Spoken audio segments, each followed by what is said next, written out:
কেমন আছো সবাই? আর একটা নতুন ব্লগে তোমাদেরকে স্বাগত। সকালবেলা ঘুম থেকে উঠেছি, সকালবেলা বলতে আজকে সোমবার রুটিন অনুযায়ী।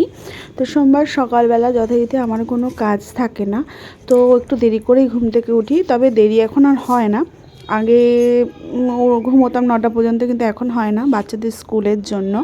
তো ওদের 9:30টার সময় স্কুল, তার আগে রেডি করে দিয়ে আসতে হয়। তো আমি যথারীতি ওদেরকে রেডি করে দিয়ে এসেছি।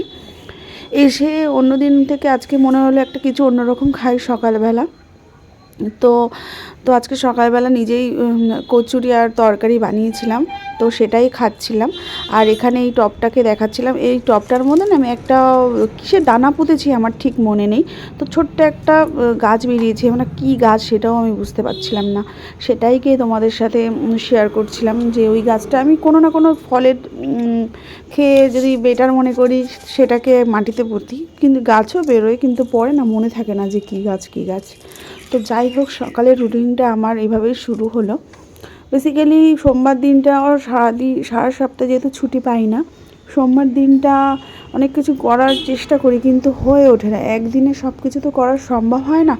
তো অনেক পেন্ডিং কাজ থাকে যেগুলোকে কমপ্লিট করার চেষ্টা করি, তো সব পুরোপুরি হয়ে ওঠে না। তো আজকে ভেবেছিলাম একটু ভেটকি মাছের পাতুরি করব, তার জন্য। আর আমাদের বাড়িতে তো মোটেও জায়গা নেই, কোনো গাছ নেই। পাশের বাড়িতে একটা ফাঁকা জায়গা, অনেক কলা গাছ ছিল, সেখানেই চেষ্টা করেছি একটা কলা পাতা কাটবো। তো কেটেওছি পরে অনেক কষ্ট করে।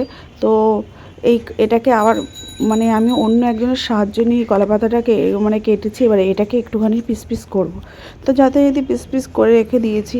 আর স্কুল থেকে যখন দিয়ে এসেছি না, তখন অলরেডি তো আমার 10:15 হয়েছে। তারপরে এসে লুচি তরকারি করেছিলাম, ওটা অনেকটা বেলা হয়ে গেছে।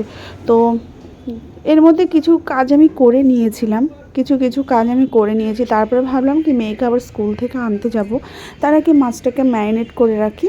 তো ভেটকি মাছটাকে ম্যারিনেট করে রেখেছি, কারণ মা বাদবাকি রান্নাগুলো করছিল। তো মাকে বললাম যে ঠিক আছে তুমি এগুলো করো, এটা আমি এসে করবো, কারণ এটা একটুখানি রেস্টে থাক। তো লবণটা আর সব মশলাগুলোর মানে ঢুকবে।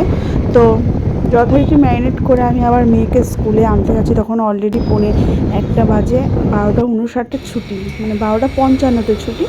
তো অলরেডি পাশের গলিতে আমি গাড়িটা রেখেছিলাম, কারণ স্কুলে এত পরিমাণে ভিড় হয় না, স্কুলের সামনে স্পেস নেই গাড়ি রাখার। আর যেটুকু থাকে না অন্য অলরেডি আগে থেকে গিয়ে রাখে বলে আর হয়নি, তাই পাশের গলিতে রেখেছিলাম। তোমরা দেখতেই পাচ্ছ সামনে কতটা ভিড়, তাও আমি একটু আজকে দেরি করে এসেছি, যার জন্য ভিড়টাকে একটু অ্যাভয়েড হয়েছে আমার জন্য। আর অনেকক্ষণ দাঁড়াতে হয় কার্ডটা জমা দেওয়া, তো অনেকক্ষণ দাঁড়িয়ে অলরেডি মেয়েকে নিয়ে ফিরে এসেছি। তার মধ্যে তোমাদেরকে ভিড়টা একটু দেখালাম যে স্কুলে কেমন ভিড় হয়। তো ছোট মানুষ আনতে তো হবে, আর কার্ড ছেড়ে স্কুল থেকে দেয়ও না বাচ্চাদেরকে, এটা ঠিক নিয়ম, এটা সব স্কুলেই হয়। তো তো মেয়ে বেরিয়ে এসেছিলো অলরেডি, ওকে নিয়ে আমি যেখানে আবার গাড়ি রেখেছিলাম তোমাদের সাথে শেয়ার করলাম, তো ওখানেই এসেছি। তো ওর একটা বায়না কিছু একটা কিনে দাও, আমি বলেছি না কিছু কিনে দেবো না এখন, বাড়ি গিয়ে কিছু করে। তাই বলেছি বাড়ি গিয়ে কেক বানিয়ে দেবো। আমার যে ঠিক আছে, কেক তোকে বানিয়ে দেবো, তুই চল। ওকে নিয়ে বাড়িতে চলে এসেছি। এখন মহারানীর তো আবদার কেক বানিয়ে দাও, কেক এত পছন্দ করে, তাই ভাবলাম ঠিক আছে আমি রান্নাটা করে নিই, সব কিছু করে নিই, তোকে আমি কেক বানিয়ে দেবো। তাই জন্য আবার ওকে নিজে নিজে জামা খুলছিল। তো আমি এদিকে এসে মাছটা দেখলাম পাতাটা সরে গেছে, ওই একটু টান দিয়েছিল আসার সময় কি দেখার জন্য।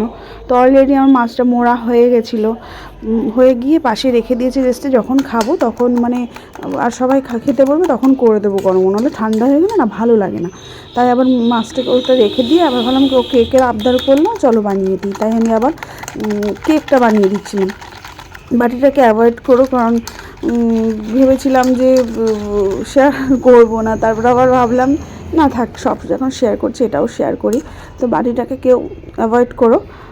তো অলরেডি ব্যাটারটা করে নিয়েছি, করে নিয়ে মাইক্রোওভেনে করবো না, আজকে হচ্ছে নর্মাল গ্যাসের চুল্লিতেই করবো। তো করে নিয়েছি, দেখো এত সুন্দর ফুলেছে না, এত পরিমাণে ফুলেছে কেকটা, একটু ফেটেও গেছে উপর থেকে। তো ভালো সুন্দর স্পঞ্জি হয়েছে আর সুন্দর হয়েছে কেকটা, ভীষণ সুন্দর হয়েছে। আর মেয়ে কেক এত পছন্দ করে, এই কেকটা বানিয়ে দিয়েছি না একদিনেই শেষ হয়ে যাবে। তো আমি তেমন কিছু দিইনি, একটু বাদাম ঠাদাম দিয়ে একটু দুধ এটা ওটা দিয়ে বানিয়ে দিয়েছি নর্মাল ঘরোয়া যেভাবে বানায়। তো অলরেডি আমার স্নান কমপ্লিট হয়ে গেছে। এখন ওই খেতে বসবো, তার আগে মাছটাকে একটু ফ্রাই করে নিচ্ছিলাম। ভেটকি মাছ যেটা আমি ম্যারিনেশন করে কলা পাতায় মুড়ে রেখেছিলাম, ওটাকে একটু ফ্রাই করে নিচ্ছিলাম। তো গরম গরম না খুব ভালো লাগে, ঠান্ডা হয়ে গেলে না জিনিসটা একটু ভালো লাগে না। তো সবাইকে দিয়ে দিয়েছিলাম, ছেলেকে, মেয়ে তো খায় না ঝাল কিছুই। তো আমিও পরে নিয়ে বসেছি, হাজব্যান্ড আসতে অনেক দেরি আছে তার জন্য নিজেই নিয়ে বসেছিলাম। তো খুব সুন্দর হয়েছিল, একটুখানি ঝাল না হলে না ভালো লাগে না আমার কাছে, তার জন্য নিয়ে বসেছি। দেখো অন্য সব কিছু নিয়ে নিই, শুধু একটু বাঁধাকপি রান্না তরকারি নিয়েছি আর একটু মাছ নিয়ে আমি খেয়ে নিয়েছি। আর এই পাতুরি হলে না পুরো ভাতটা আমার খুব ভালো লাগে খেতে। আর ভেটকি মাছ আনলে না, যখন আনি না বেশিরভাগ দিন আমি হচ্ছে পাতুরি করি, আর নাহলে নর্মালি মা হচ্ছে ঝোল করে।